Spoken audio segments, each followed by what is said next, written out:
amigos e amigas, amigos do canal do Madureira, do programa Pensata, amigos da Academia CEO, estamos aqui, eu, Marcelo Madureira, e Antônio Maciel Neto, o fundador, né, da Academia CEO, nessa nossa série do Pensata sobre as megatendências. E hoje o nosso primeiro programa, quem não assistiu a introdução, é uma boa assistir, porque a introdução é muito rica, muito informativa, mas hoje é o nosso primeiro programa falando de cada um dos 7 pontos das megatendências. Hoje vamos falar sobre China. Pensata, especial Megatendências. Então, Maciel, leve-nos ao império do meio. Você que trabalhou até em pastelaria chinesa para poder entender essa cultura tão importante sempre foi, né, uma história da humanidade, mas cada vez mais importante no século XXI. Marcelo, muito obrigado. Aí queria cumprimentar aí toda a audiência do teu canal, do Pensata, e agradecer mais uma vez a oportunidade de eu participar dessa extraordinária iniciativa. Então, hoje nós vamos falar aqui da primeira mega tendência da nossa série, que é China. E todo mundo fala de China, às vezes agora com o coronavírus aí aumentou a questão da discussão quase que ideológica com a China. O Trump iniciou uma guerra comercial com a China, e então esse tema é um tema muito quente, e eu tenho convicção que a China vai continuar sendo muito importante para os próximos 10, 20 anos, 30 anos. A emergência da China é uma mega tendência, vai ocorrer. E isso é importante, todo mundo, como a gente falou na introdução, em qualquer negócio, qualquer pessoa deve pensar a China. O que eu faço? A China me ajuda ou me atrapalha? A China está a favor ou está contra? Não tem neutro. Vai ter uma outra coisa em serviço que a China não pode. Mas mesmo assim, os insumos que usa no serviço podem ser chineses ou podem ser locais, e não tem dúvida nenhuma que a China é um tema muito importante. Se eu fosse jovem hoje, tivesse saindo da universidade, eu ia tentar arranjar uma bolsa e ia estudar, fazer um MBA, alguma coisa na China, aprender a fazer mandarim. A minha filha, os meus sobrinhos, os jovens que eu conheço, eu recomendo. E conheço alguns que fizeram isso. E estão tendo uma estudante que terminou o MBA lá em Minas, né, que depois eu conheci mais recentemente. Ela está no Google, agora ela saiu, foi para a China, ficou 3 anos na China, fez um MBA, aprendeu o mandarim. Quando voltou, ela recebeu, acho que 20 e poucas propostas de emprego, que ela botou o nome dela para frente, e no final foi contratada pelo Google. E não está usando quase nada de China, ela atende contas, ela atendia a conta da Caoa Hyundai lá no Google.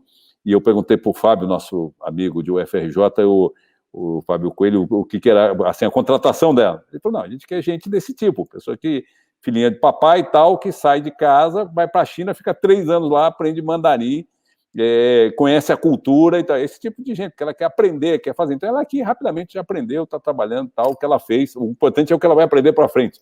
É a atitude que é importante. Então, China é o nosso tema de hoje. Eu vou tentar dizer para vocês aqui por que eu acho que a gente tem que pensar na China, e a China é uma mega tendência. Primeira coisa é que a China... Vou contar 1 minuto da minha história com a China. Primeira vez que eu fui à China a trabalho foi no ano 2000. O PIB da China era $1 trilhão, crescia 10% ao ano. Então, tinha $100 bilhões de valor agregado na economia por ano, 10% e tal. Ano passado, o PIB da China foi em 14, 15 trilhões, né? Então, se alguém falar assim, não, mas a China agora só está crescendo 5%, 4%. Lá atrás, quando crescia 10, era 10 sobre 1.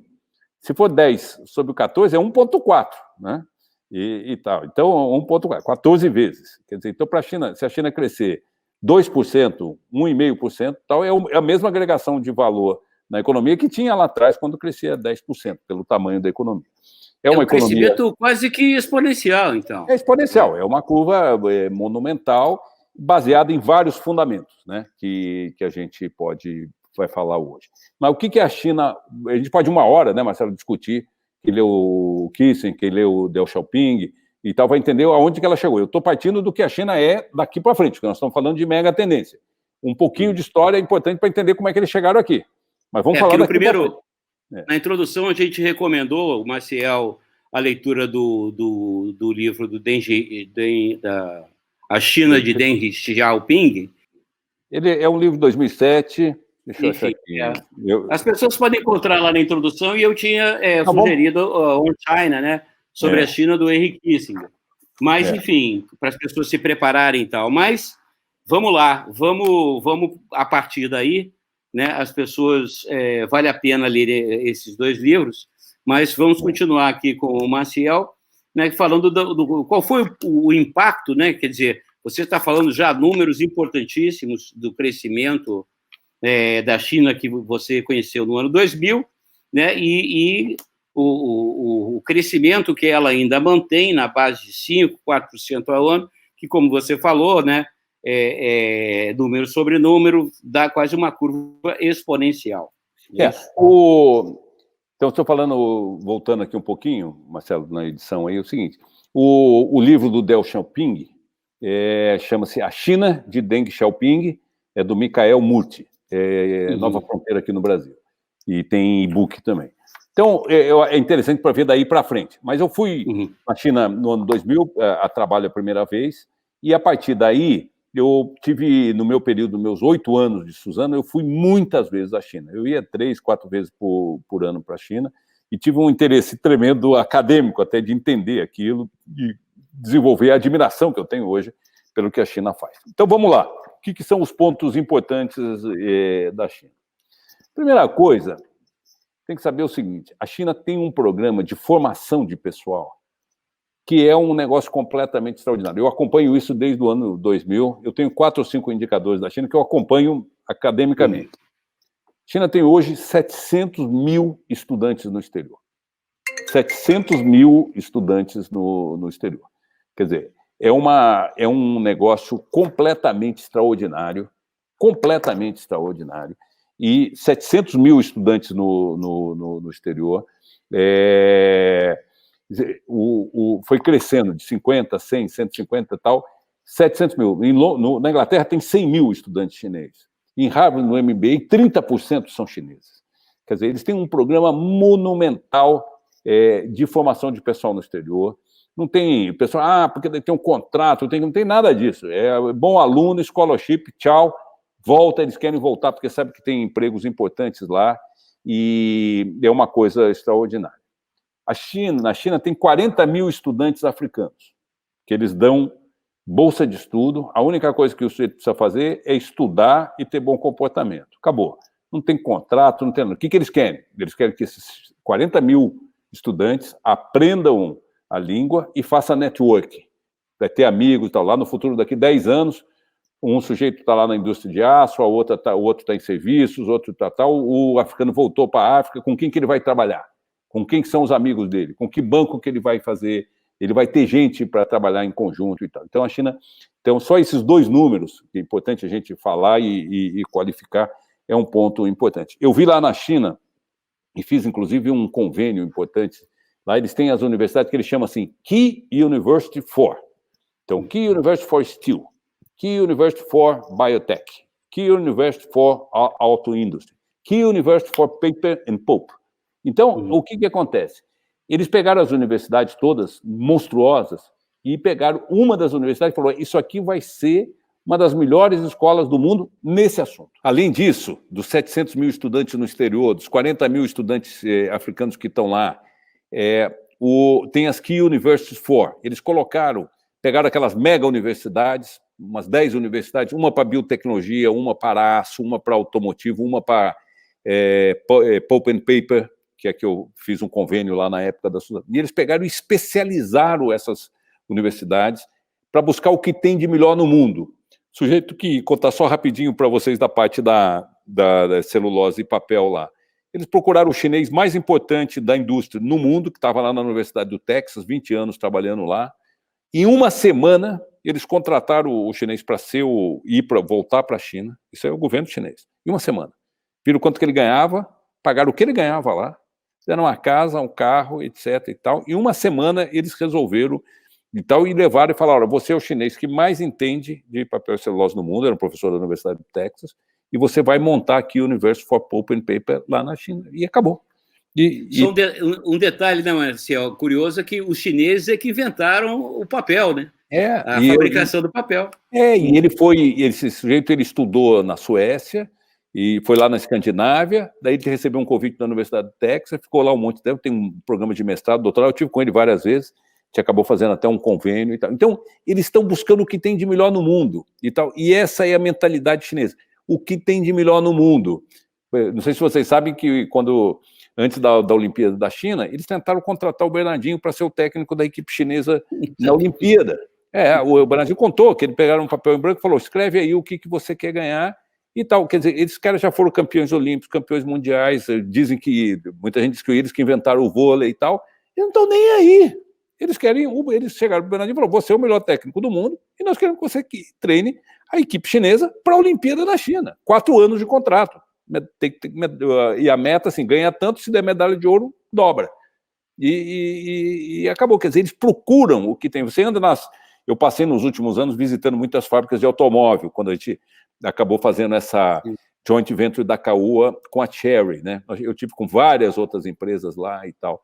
Você chega nas empresas automobilísticas chinesas, está cheio de americanos, de italianos, eles têm centros de design em Milão, eu não quero nem saber, eles querem o que é o melhor do mundo para poder fazer. Então, esse é um primeiro bloco para a gente entender por que a China é uma mega tendência. Eles estão investindo violentamente na formação de pessoal de alto nível em massa, não é meia dúzia de doutores, não, em massa, para poder ter uma ação importante.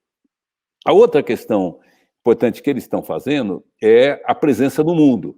Quer dizer, a China fez o primeiro ciclo da sua economia exportando para o mundo todo, buscando tecnologia, copiando, fazendo o que tinha que fazer, se associando, comprando equipamentos modernos, o Estado financiando e aquela vindo de baixo para cima a abertura e tal. E eles têm uma presença mundial, estão no mundo inteiro. Quer dizer, eles fizeram escritórios no mundo inteiro de exportação, começaram a fazer investimentos, né? Eles têm investimentos importantíssimos aqui no Brasil, na geração de energia, a State Grid, que tem geração de energia, é dono da CPFL, que é a maior distribuidora de energia aqui de São Paulo, uma das maiores do Brasil, tem investimento em todas as áreas e tal. Então, eles têm investimento nas indústrias automobilísticas e aeroespacial, tudo.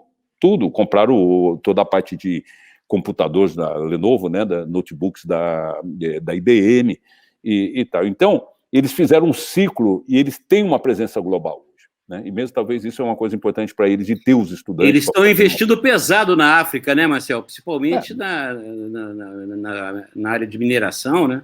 Tudo, isso? Mineração, alimento.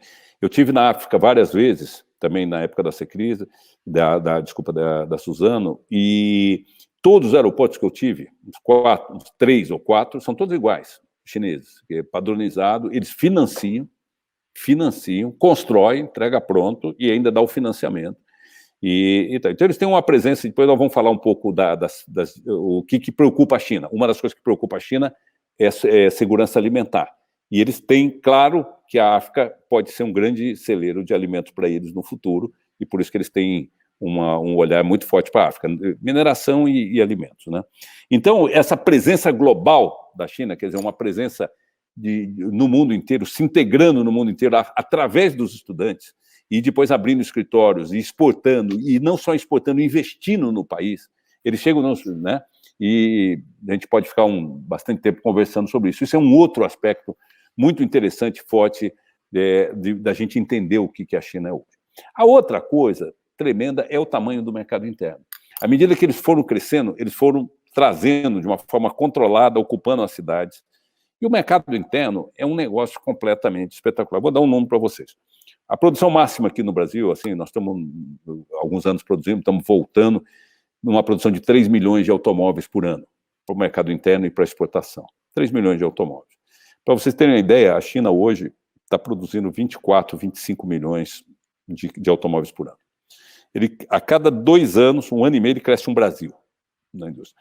Para você desenvolver um produto um produto automobilístico, o que é mais caro são as peças, você desenvolver as peças. Tá? Então, aqui a gente desenvolve uma peça para vender 200 mil carros, amortizar em 200 mil por ano e tal. Eles fazem uma peça para amortizar em 1 milhão, em 2 milhões de carros, 3 milhões. Então, o custo de amortização do investimento por peça é um negócio completamente extraordinário, porque tem um mercado interno monumental. Isso é mercado interno, eles nem começaram ainda a exportar.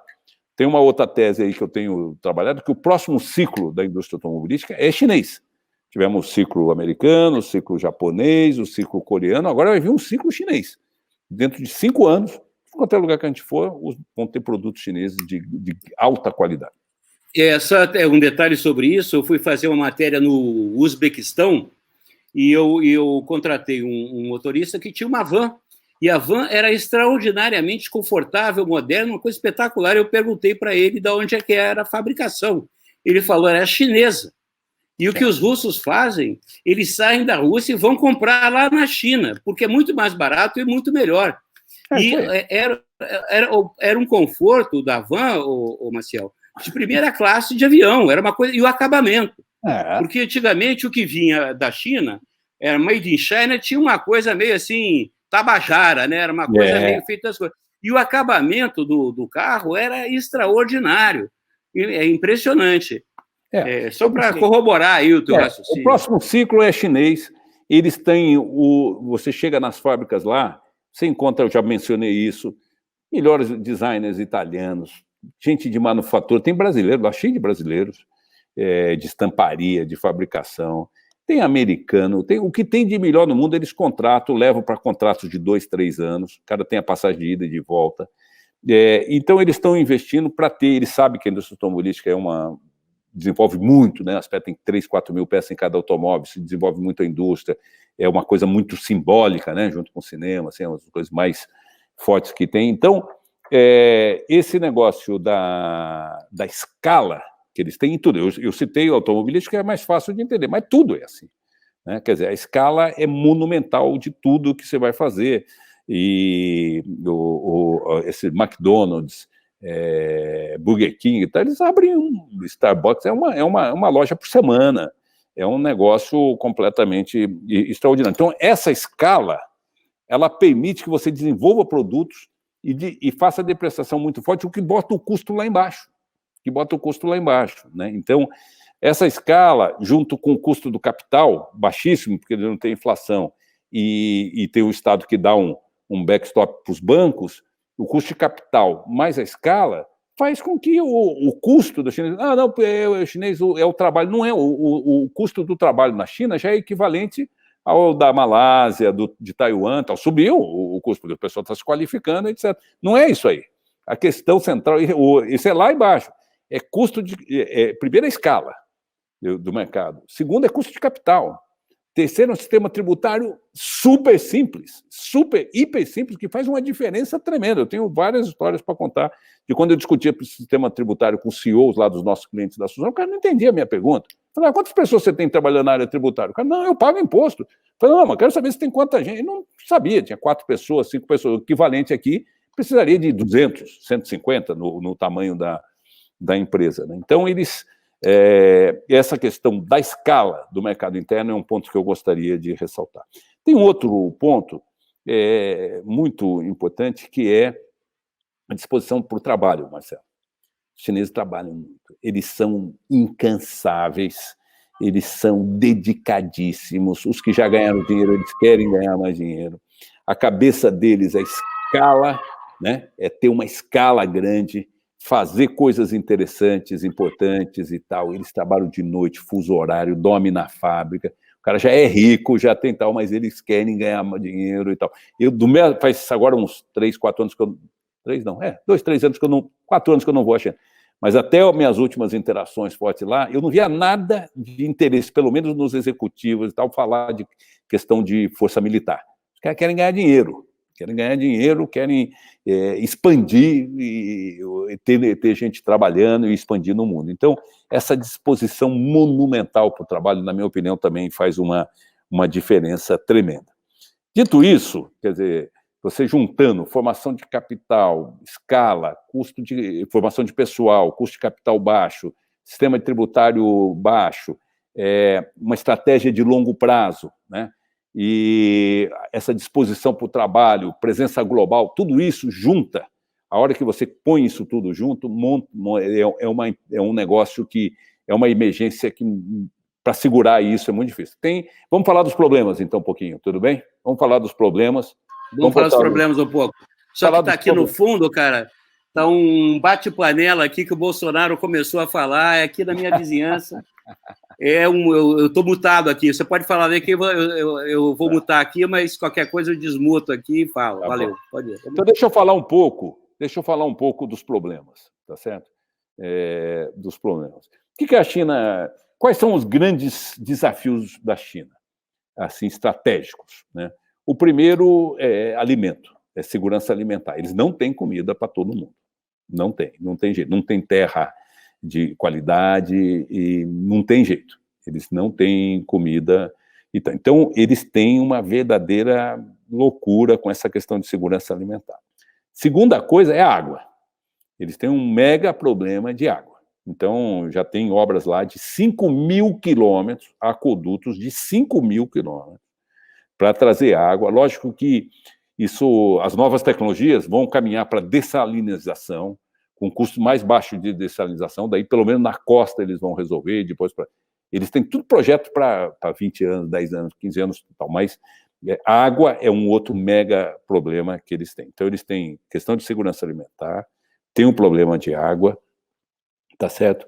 Eles não têm petróleo, né, para tudo, então usam carvão violentamente, o maior consumidor de carvão, o que leva a um problema de poluição monumental. Eu tive vezes em Beijing, foi agora que eu estou indo no supermercado aqui, talco de máscara, e a última vez que eu usei máscara foi em Beijing. E tal, você vai lá em Beijing no verão, não tem jeito, você tem que usar a máscara, que é uma poluição tremenda que vem lá. Então, petróleo, alimento, essa questão da poluição, o regime autoritário, né? O regime, eles estão abrindo a economia, mas o partido único tem as suas vantagens. Ele tem lá, são 10 anos de mandato, né? Vai renovando a cada 5 anos, não tem prorrogação, os caras têm um mandato depois, tem um processo decisório muito interessante e tal, mas é autoritário, né? Quer dizer, os prefeitos são todos profissionais, né? É uma profissão ser prefeito, tem escola de prefeito, o cara é prefeito de uma cidade pequena, ele daí depois ele vai bem, ele é contratado para ser prefeito de uma cidade maior, etc., como se fosse um jogador de futebol, o prefeito, né? Um outro problema, para a gente estar fazendo uma lista de problemas, é o que você falou. O que aconteceu é o seguinte, agora com o setor privado muito pujante, os melhores quadros estão sendo atraídos para o setor privado. Então, eles sentem muito isso também. Porque antes, na China, era só setor público, todo mundo era setor público. Então, o que tinha de melhor, a elite das escolas, a elite intelectual, os mais inteligentes, os mais aguerridos e tal, iam trabalhar no Estado, não tinha outra alternativa. Agora, muitos querem trabalhar na GE, querem trabalhar no Alibaba e tal.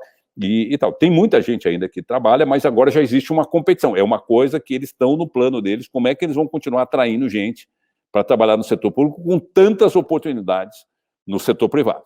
Tem uma competição importante agora acontecendo lá. O sistema bancário, desde a primeira vez que eu fui na China, em 2000, me disseram, olha, o sistema bancário tem problema, vai explodir esse negócio, tem bolha de financiamento, porque você anda, às vezes, no lugar assim, anda 5 quilômetros de prédios construídos que não tem ninguém dentro e tal. Então, uma hora pode ser que isso vai acontecer, mas, por enquanto, as finanças públicas chinesas estão espetacularmente bem. Então, talvez possa bancar. Mas toda vez que você fala com alguém que faz análise, principalmente com um economista, fala que uma hora o sistema bancário chinês pode entrar em colapso. Então, é uma questão para analisar. Tem uma questão que a gente fala há bastante tempo na indústria de alimentos, que eu estou muito integrado, né, sendo conselheiro do Marfrig aqui no Brasil, da National Beef lá nos Estados Unidos, são as questões sanitárias, e que agora vem aí com esse negócio do vírus, do coronavírus, tal, que é função de problemas sanitários. Já tem outros vírus e outras doenças que se originaram lá. O mundo vai apertar a China para resolver esse problema. Está na pauta deles, mas é um negócio mais difícil, porque é uma escala monumental. Como é que os caras criam frango, porco e tal? É um problema certíssimo, e certamente eles vão sofrer uma pressão forte nas questões sanitárias, doenças, etc. e tal. Então, só para listar alguns problemas, quer dizer, a China não é um passeio, né? Não é um negócio que vai dar certo de qualquer jeito. Tem muitos riscos. Mas se você ver a força que eles têm no pensamento estratégico de longo prazo, esse negócio de One China, tem o Jeff, que era o centro que eu contratei lá, e até hoje o diretor da Suzano lá na China, você fala para ele você quer ver ele ficar nervoso, algumas poucas vezes nos 8 anos que eu convivi com ele, era quando ele ouvia no rádio um cara lá de uma província que falou em separar, ou tal, falando, querendo usar um dialeto local, ele ficava louco e tal, porque é One China, One Language, né? E tal, com pequenos dialetos e tal, nós somos fortes juntos, e um negócio bastante extraordinário, mas eles têm bastante problemas e é uma mega tendência. Se você colocar na balança, eu acho que tem muito mais coisa positiva do que negativa, mas tem essas questões que precisam, na hora que você olhar a mega tendência China, no curto prazo é isso aí, e tem essas questões do longo prazo. Você tinha mencionado a questão dos programas de integração social, né? Porque na China realmente são cerca de 1 bilhão e 300 milhões de habitantes, se não me engano, mais ou menos, atualmente, essa ordem de grandeza, e você tem um problema ainda de miséria, né, bastante grande. Agora, você mencionou que existem programas importantes de integração social, mesmo porque também, por falar nisso, a China, culturalmente, nunca teve sistema de welfare, né? Na China, se você ficava velho e não conseguia mais trabalhar, você era um problema da sua família, né? A sua família que ia cuidar de você. Não existia na própria cultura chinesa a ideia de welfare, né? E até como você falou antes, a ligação com o chinês com o trabalho é bastante diferente de nós ocidentais, né? E realmente eles trabalham assim, quase que para nós assim, obsessivamente. Chega a causar estranhamento, mas você tem que entender que é uma outra cultura, que traz, né, em algumas questões, uma enorme vantagem para eles.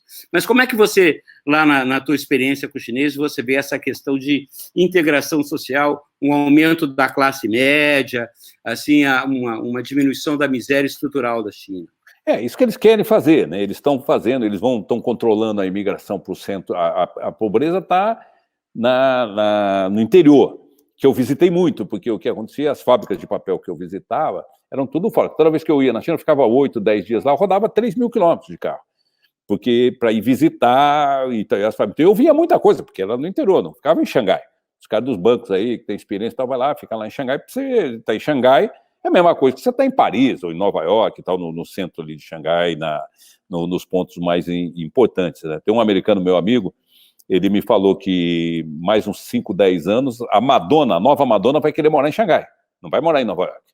Ela vai morar em Xangai, porque número 1 em eventos esportivos, número 1 em shows, número 1 em música, número 1 em... Entendeu? Quer dizer, é um negócio extraordinário, mas no interiorzão tem isso.